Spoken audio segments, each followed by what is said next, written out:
사람들이 모두 이제 자유를 원하고 마음이 평온하기를 원하잖아요.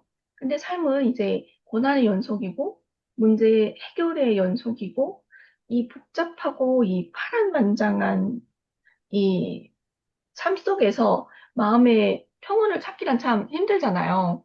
그리고 뭐 주식에서도 그렇고 판매에서도 그렇고 인간관계에서도 그렇고 이 마음의 평온, 그러니까 심리가 굉장히 또 작용을 많이 하는데, 뭐 공포 심리라든가 불안 심리라든가, 뭐 쪼잔한 심리, 교만한 심리, 뭐 질투심 이런 것들 또 이용하는 사람들도 있고 하잖아요.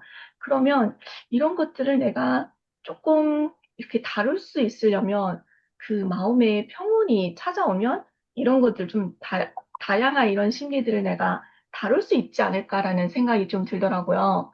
그러면 이 마음의 평온이라고 하는, 네, 이 마음의 평온을 다룰 수 있는 그런 어떤 방법이라던가 이것을 할 수 있기 위해서는 어떻게 하면 좋은지 말씀 좀 부탁드립니다. 이것도, 무조건 기술이 있어야 돼요. 마음의 아, 평안을 다루기 위해서는 무조건 기술이에요. 기술은 경험 기반에서 나오는 거예요. 기술은 이론이 아니에요. 그 기술이 있는 사람과 없는 사람의 차이점은 딱 그거예요. 제일 중요한 기술이 마음의 평안 찾는 기술이에요.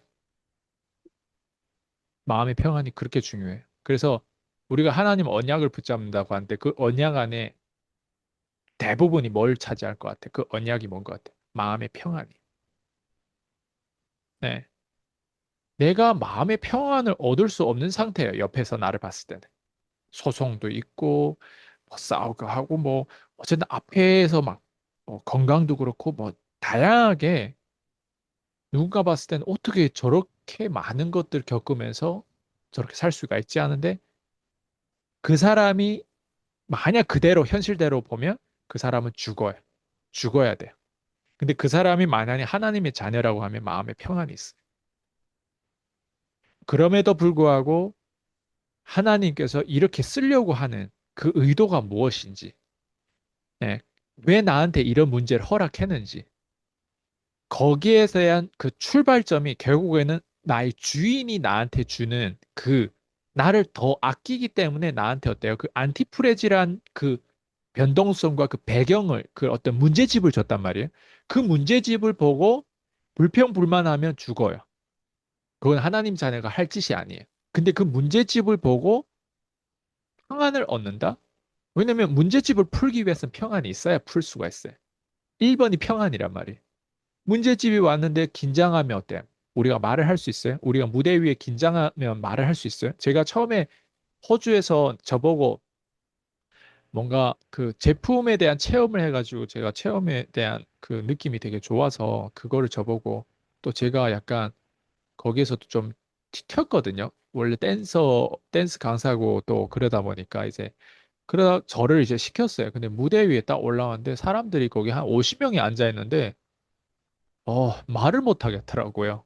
그래서 마이크를 켜고 덜덜덜 떨면서 스크립트를 외워서 올라왔는데 말을 못 해가지고 결국에는 그때 빅뱅의 그 태양의 웨딩 드레스라고 하는 그게 되게 그때는 한참 핫했거든요. 웨딩 드레스라고 하는 춤이 있어요.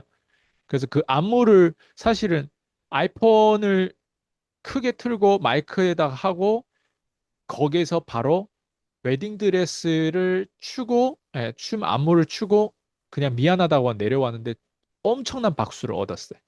엄청난 박수 받았어요. 왜? 그게 제가 필살기였단 말이에요. 왜냐면 누군가는 그게 이게 뭐 세미나처럼 내가 말을 잘해서 누군가한테는 말을 못하면 오히려 악영향을 주는 어떤 자리란 말이에요. 그래서 말을 잘해야 되는데 말을 못하잖아요, 지금. 스크립트 외워갔는데 지금 이론과 생각대로 안 나갔단 말이에요. 그러다 보니까 어때? 현장 순발력으로 바로 그냥 저 미안한데 그냥 춤만 추고 내려가겠다 해가지고 그때 아무런 준비가 없었지만 그냥 제가 댄스다 이유로 그냥 그걸 추고 내려갔어요. 그게 뭐예요? 마음의 평안이 없기 때문에 말을 못 하는 거예요. 내가 혼자 거울 보면서 할 때는 되더라고요. 근데 사람들 50명이 딱 있고 그 얼굴들이 여러 얼굴이 있고 하는데 그 누군가가 거기서 특히 나랑 친한 사람이 나를 보는데 표정이 막 이러더라고. 내가 얼마나 불편했으면 그 사람이 얼굴 반사돼가지고 그 사람 표정 보고 있는데 그걸 보는데 마음의 평안이 더 없어지더라고요. 그 말은 뭐예요? 마음의 평안이 없으면 그 하나님께서 나한테 준 문제점, 이런 긴장을 해소할 수가 없어요. 그 마음의 평안을 내가 얻는 건 이론이 아니고 기술이에요. 예. 그걸 하나님이 나한테 문제도 허락했지만 문제 푸는 기술력도 허락해 주신 거예요. 양면성이 있어요. 하나는 위기인데 위기를 푸는 기술력도 허락해. 그걸 한번 얻으면 나는 기술이 있는 사람이야. 이렇게 만들 수 있는, 이렇게 될 수 있는 거예요. 그 당시에 그런 것들이 기술이 하나하나 쌓이면서 어때요?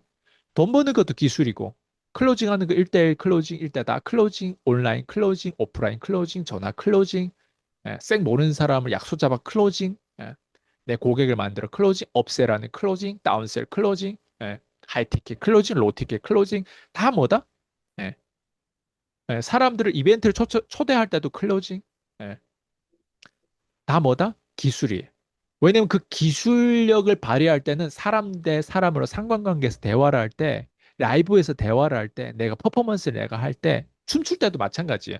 내가 만약 기술이 없잖아요. 갑자기 춤이 나왔는데 제가 제일 처음에 중국에서 복고 댄스로부터 시작했단 말이에요. 복고 댄스를 췄을 때 처음으로 무대 위에 사람들이 엄청, 그때 극장에 사람 많았어요. 극장에서 복고 댄스를 췄는데 제가 그때 경직되는 걸 제가 스스로 느꼈어요. 무대 위에서 출 때는 내가 되게 잘 쳤는데, 아니, 그 거울 보고 출 때는 우리끼리 5명이란 말이에요, 남자가. 근데 그 5명이 남자가 실제로 무대 위에 올라갔더니 내가 경직돼가지고 웨이브를 되게 느끼하게 했어요. 그 엉덩이 웨이브가 있거든요, 복고 댄스. 근데 그 뒤에서 다른 댄서 여자분들이 있었어요. 그 또 다른 그룹이 있었는데 내가 그 웨이브 할 때 빵 터지면서 웃던 그걸 내가 들었거든요. 그게 뭐냐면 내 웨이브가 너무 이상하게 경직돼서 하다 보니까 걔네들 빵 터지고 웃었던 거예요. 그게 아직도 쪽팔림이 남아있는 거예요. 그게 뭐다? 지금은 그런 걸 한다고 해서 지금 이제 오랜만에 이제 뭐 춤추면 당연히 긴장했지만 긴장 안 한 것처럼 보이는 것도 기술인 거예요. 그러니까 그 평안의 마음이 차면 어때요? 그 평안의 마음은 하나님께서 나한테 다른 이면의 기술을 준 거예요. 그러니까 그 기술은, 평안의 마음은 언제 써야 돼요? 내가 상황이 안 좋을 때, 불편할 때, 막 소송에 시달리거나 막 이렇게 막 싸울 때, 돈 벌 때 어때? 상대방 나를 안 믿는데 어때? 끊임없이 첫 단추 찾아가면서 할 때, 이런 게 다 뭐다? 싸우는 거예요. 그래서 싸우는데 내가 평안의 마음이 없고 그 심리가 안 되면 어떨 것 같아요? 그 기술이 없으면 상대방을 이끌 수 있을까요? 상대방 카리스마 있게 이끌 수 없는 거예요. 긴장 안 하는 사람은 없어요. 제가 긴장, 아마 약한 체질을 태어나가지고 그런지 모르는데 저는 늘 긴장했던 사람이에요. 긴장은 그냥 저한테는, 그건 엄마를 좀 많이 닮은 것 같아요. 네. 막 그렇게 막 강심장이 아니에요, 저는. 근데 그걸 어때요? 지금까지 기술화 시켜가지고 여기까지 와고 사람들이 제가 긴장 안 한다고 생각할 거예요. 근데 긴장이라고 하는 건 제가 긴장하고 싶어서 그런 게 아니라 체질적으로 민감한 거죠. 네. 그리고 제가 최근에 대구에 어떤 분이 저 수강생이 소개해줘가지고 거기 갔는데 그 무슨 체질을 보더라고요. 그래서 태양인 음양 체질, 되게 1%밖에 없는 그런 체질이더라고요, 제가. 근데 그 체질이 그렇게 민감 체질이라고 하더라고요. 네. 그러니까 그런 체질인 거예요. 그런 체질이에요. 그게 진단받은 거예요. 어쨌든 제가 뭐 별 얘기하다 여기까지 이렇게 왔는데, 내가 진짜 마음의 평온을 얻으려면 기술이 있어야 돼요. 근데 그 기술은 단순히 이런 거를 들어서 되는 게 아니라, 제가 아무리 제 교육에서도 제가 아무리 잘 완벽하게 해도 49%라고, 나머지 51%는 내가 따로 현장에서 채워야 돼요. 그래서 교육에서 나가는 순간 배움이 시작인 거예요. 교육 안에서 내가 채울 수 있는 거 49%인데 49% 아무리 꽉 완벽하게 내가 채워줘도, 그래서 성경을 열심히 읽고 성경의 하나님에 대해서 아무리 많이 알아도 어때요? 49%밖에 안 돼. 나머지 51%는 내가 해야 돼요. 하나님께서 거기로 가라고 하면 내가 가야 돼요. 하나님께서 나보고 거기에 덜덜 떨려고 나갔을 때 내가 만약 못 나가겠다 하면 어때요? 51%가 안 채워지는 거예요. 기술이 안 채워져. 근데 나갔잖아요. 나가서 어때요? 말을 못 하더라도 웨딩 드레스라고 하는 그 안무를 췄잖아요. 그게 뭐다? 순발력이고, 거기에서 나도 의도치 않, 나도 계획하지 않는 것들이 거기서 나온 거예요. 예. 예를 들면 그런 것들이 어때? 다 경험이 쌓이다 보니까 지금의 16년 뒤에 저 같은 지금의 모습이 나온 거예요. 그게 누적의 힘이고 그게 복리의 힘이라고 생각하는 거예요. 그게 또 돈 버는 심리라고 생각해요. 그래서 이 기술이 없이는 돈 벌 수가 없어요. 그래서 나머지 51% 채워야 돼. 그래서 저는 제 수강생들에게 그 심리를 내가 겪었던 그 다양성을 주려고 아니 누가 약속하지도 않는 투자에 대해서 누가 가르쳐 줘요. 네. 예전에 부동산에 대해서 얘기했는데 부동산은 목돈이 모여야 되는데 주식 투자는 그렇지 않단 말이에요.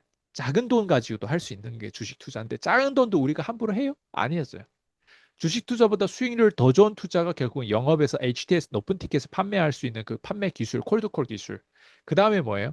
투자로 넘어갈 수 있는 게 그게 규모 경제에 우리가 할 수 없으니까 장인 경제로 거기서 계속 내 기술 쌓다가 규모 경제에 들어가가지고 지수 투자부터 종목 투자부터 하는 게 아니라 지수 투자부터 하나하나 월 내가 연금을 내듯이 계속 투자하는 것들.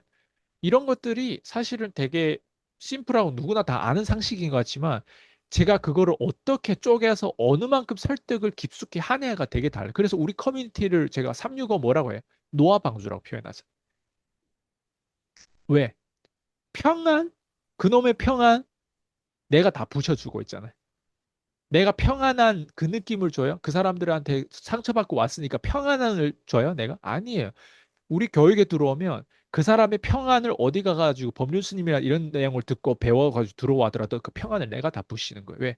세상은 그렇게 인위적인 평안을 마음적으로 그냥 이론적으로 상식적으로 아는 걸로 인해서는 절대 세상에서는 절대 이길 수가 없으니까. 그래서 어때요? 저의 교육이 변동성이 큰 거예요. 제가 막 이런 사람이 됐다, 막 저런 사람 막 다양하게 롤을 하면서 어때요? 들었다 놨다 하니까 어때요? 그게 어때요? 깨지면서 평안을 스스로가 찾을 수 있는 그래서 우리 크리스천들도 우리 커뮤니티에 많잖아요. 크리스천답지 않은 그 순간이 언제인 것 같아? 아니 교육에서 내가 말로 그 사람들을 죽일 수 있어요? 말로 죽일 수 없어요. 근데 어때? 스스로 알아서 어때? 막 사라지는 사람도 있잖아요. 왜 그럴까요? 평안이 깨지니까. 여기 들어오면. 왜 평안이 깨져? 내가 깨지게 만든, 아니죠. 평안은 어느 누구도 나를 깨지게 만들 수가 없어요. 내가 만약 진정한 트루 크리스천이라면 그 평안은 어때요? 내가 죽음 앞전에도 어때? 내 책임과 의무를 다하면서 그 평안을 하나님이 나한테 허락한 그 어떤 이거를 표현이 안 되겠어요. 그게 믿음이라고 할지 뭐 기술이라고 할지 어쨌든 그 평안 안에는 뭐다 배경이 변동성인 거예요. 광야로 나가야 되는 거예요. 피 흘리기를 해야 되는 거예요. 근데 어때요? 속 안에는 진짜 그 평안을 붙잡는 어때 그 기술이든 그 믿음이 있는 거예요. 왜? 이게 평안이 이렇게 쉽게 깨지는 거야. 그러면서 계속 끊임없이 회개하고 끊임없이 어때요? 놀라는 거예요. 자기 자신한테. 세상이 이렇구나. 한 대 얻어 맞기 전까지는 어때요? 다양한 어떤 논리가 있을 거예요.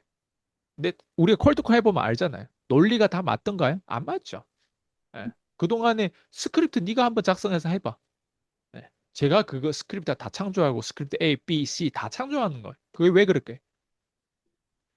해봐서 안 되는 거 알기 때문에 그걸로 해 나가는 훈련, 롤플레이 훈련을 우리가 왜 하겠어요?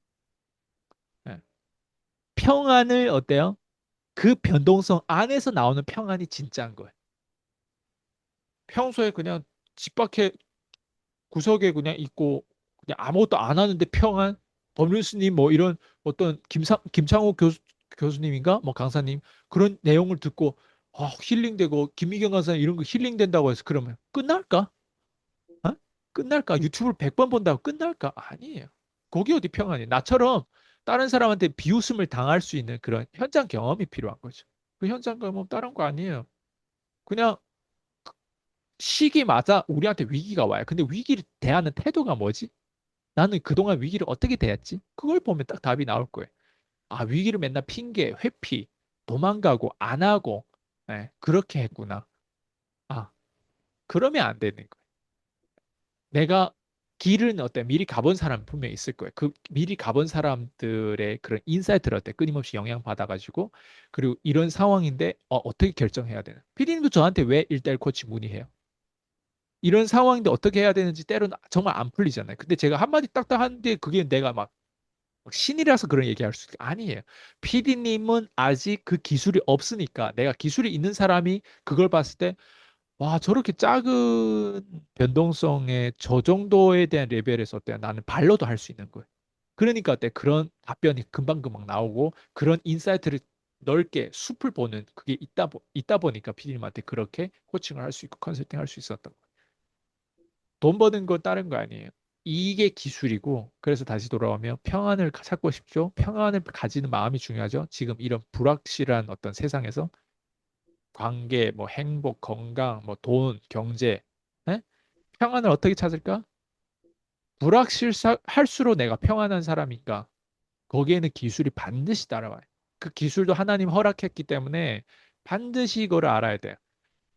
대부분 교회인들은 또 종교에 너무 빠져가지고 하나님한테 기도하고 하나님한테 그냥 응답을 기다리면 되는데 하나님 이미 응답을 주셨는데도 다른 응답을 기다리다 봐.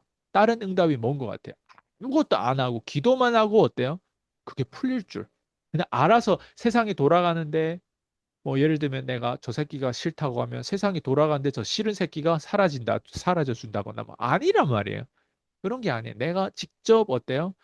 내가 할 수 있는 거는 어때요? 해 가면서 예. 적어도 내가 돈 벌려면 나가서 노가다라도 해야 돼. 노가다 안 하는데 돈이 갑자기 방문 열었는데 택배로 돈이 혹시 따라 들어오던가 아니란 말이에요. 뭔가 좋은 소식 있으면 올해 2026년도에 들어왔으면 어떤 좋은 소식이 나올까? 좋은 소식을 어떤 나올까를 기다릴까요? 뭐 정회도 타로인가? 예, 그걸 보면은 뭐 좋은 뉴스가 들어온대. 좋은 귀인이 들어온대. 들어올까요, 과연? 예. 내가 어때요? 그 51%를 채워야 되겠죠. 예. 들어오겠지. 근데 그 상관관계에 있어서 내가 그 기술적으로 핸들하는 좋은 귀인이 들어오는 것까지는 타로에서 정확하게 맞을 수도 있어. 근데 그 귀인을 어떻게 지켜야 되는지 기술이 없으면 어때? 들어오는 게 안 들어오는 것보다 못한 거예요. 지켜야 돼. 왜? 잃을 때 어때요? 우리는 손에 회피 이런 성향이 있어가지고 어때? 잃을 때 어때요? 매몰 비용을 잃을 때 더 가슴이 아픈 거예요. 좋은 귀인 들어올 수 있. 근데 그 사람을 붙잡지 못하네. 좋은 돈은 들어왔어. 그 수입을 어때? 그때는 또 마탱이 가가지고 제 수강생 중에 마탱이 가가지고 내가 콜드콜 가르쳐주는 뭐 오리지널이다 하면 아직도 막 그런 거 한단 말이야. 그런 사람도 어때? 자기 걸 지켜야 되는데 지키지 못했잖아. 예. 먹튀나 하고. 그래서 잘 됐어요. 지금 잘 된 사람 한 명도 없어요. 그게 뭐예요? 아, 결국에는 평안이라고 하는 건 이런 시스템이에요. 이 기술이 없이는 모르겠어요. 어떤 평안을 원하는지 모르겠지만 평안은 말 그대로 변동성 안에 변동성이란 배경 안에서 내가 평안이 진짜인지 가짜인지 확인할 수 있어요. 평소의 평안은 평안이 아니라 그냥 이기적인 감정이고 그냥 이기적인 그 도취감이라고 할 도파민이라고 할까? 저는 그게 평안이 아니라고 생각해요. 진짜 평안은 조용하게 외롭고 괴로울 때에도 불구하고 다 좆됐다임에도 불구하고 감사할 줄 아는 거. 그럼에도 불구하고 내가 그래도 한 번 더 한술 더 또 한 번 더 할 수 있는 게 무엇인지. 예. 그럼에도 불구하고 예, 더 크게 생각하는 거. 그게 기술이잖아요.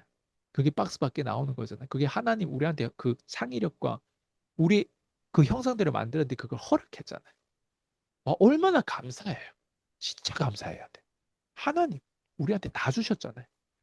내가 손가락 하나 잘라진 게 있어요. 뭐가 있어요. 그죠? 그리고 적어도 내가 38년, 39년이나 살았잖아요. 찰리 커커 같은 경우는 더 일찍 죽었잖아. 나보다 더 젊은 나이. 난 지금까지 살아있잖아. 그러니까 누군가는 이 영상을 보는데 60대, 70대다? 박수. 정말 행복한 거예요. 옛날 시대랑 지금 시대를 다 경험하잖아요. 지금 뒤져도 너무 행복한 거예요. 나는 아직 그렇게 못 살아봐. 나 아직도 60대, 제가 예전에 연정민 PD님이 우리 제자 중에 있었단 말이에요. 늘 부러워했어요. 저 나이에, 콜드콜 하면 저렇게 되는구나. 그 나이에도 콜드콜 가지고 어때? 자기가, 그, 빚 1억을 다 갚았어요. 60대에서도 콜드콜 하나를 가지고도 저렇게 할 수 있구나. 얼마 뿌듯하겠어. 60대를 콜드콜 가르쳐 줬는데, 자기 빚 1억을 다 갚았어. 그걸 보면서 그냥 나 희망을 찾은 거예요, 오히려. 위로가 되는 거예요. 내가 다 잘못돼도 내가 60대까지 살기만 해도, 나 콜드콜 기술이 있기 때문에 60대 가서 내가 다시 내 기술 가지고 저렇게 해도 되는구나. 60대도 안 늦었구나. 그리고 60대까지 그 사람 살았단 말이야. 난 어때? 이제 30대라고. 그럼 아직도 어때? 30년 더 살아야 돼. 근데 30년 더 살 수 있다고 우리가 보장할 수 있을까? 아니, 그래서 그 사람이 더 부러운 거야. 너는 이미 살았잖아. 60년이라고 하는 그 세월을 살았잖아. 나는 이제 30대밖에 안 되는데. 봐봐요. 이게 감사한 태도인 거야. 하나님. 아, 근데 대부분 사람 어때? 젊은 사람을 부러워하죠. 젊은 사람 부러워할 게 없어요. 젊은 사람은 언제 뒤질지 모르는, 올 때는 순서가 있어도 갈 때는 순서가 없잖아요. 예. 어떻게 답이 됐어요? 아, 네, 합의됐습니다. 어, 편안과 평온은 좀 다르다라는 걸 좀 느꼈어요. 음? 편안한 거는 그냥 아무 일 일어나지 않고 집에서 그냥 편안하게 쉬는 그런 상태. 평온이라고 하는 것, 불확실성 속에서의 평온. 이 말이 되게 많이 와닿았습니다. 제가 오늘 그 쿠팡 그 일용직 나갔는데 되게 바빴었거든요. 그리고 시간 안에 다 쳐야 되는 물량이 있어요. 근데 오늘따라 공정이 좀 되게 빡센 공정에 이제 배정이 됐더라고요. 그래서 하다가, 이제 얼굴도 막 빨개지고 체력의 한계를 좀 느끼는 그 순간이 오더라고요. 근데 제가, 이거 못하겠다. 어떡하지? 막 이런 어떤 그 그런 부정적인 생각보다는 하나님께서 나한테 이런 시련을 주시니까 체력의 한계를 시험을 해보라는 건가? 맞아요. 이런 바로 생각이 그거예요. 들더라고요. 그래서 그냥 꾸준히 그냥 했어요. 그러니까 시간이 또 흘러 지나가고 하고 나니까 이 정도 해도 안 죽네? 이런 맞아요. 생각이 들더라고요. 그래서 이렇게 그 경험 속에서 이 평온을 찾는다고 하는 말이 오늘 어떻게 하다 보니까 이게 맞아, 저의 지금 상황하고 좀 맞아 떨어진 것 같아요. 그래서 오늘 네, 인터뷰 정말 감사합니다. 네, 네. 수고하셨습니다.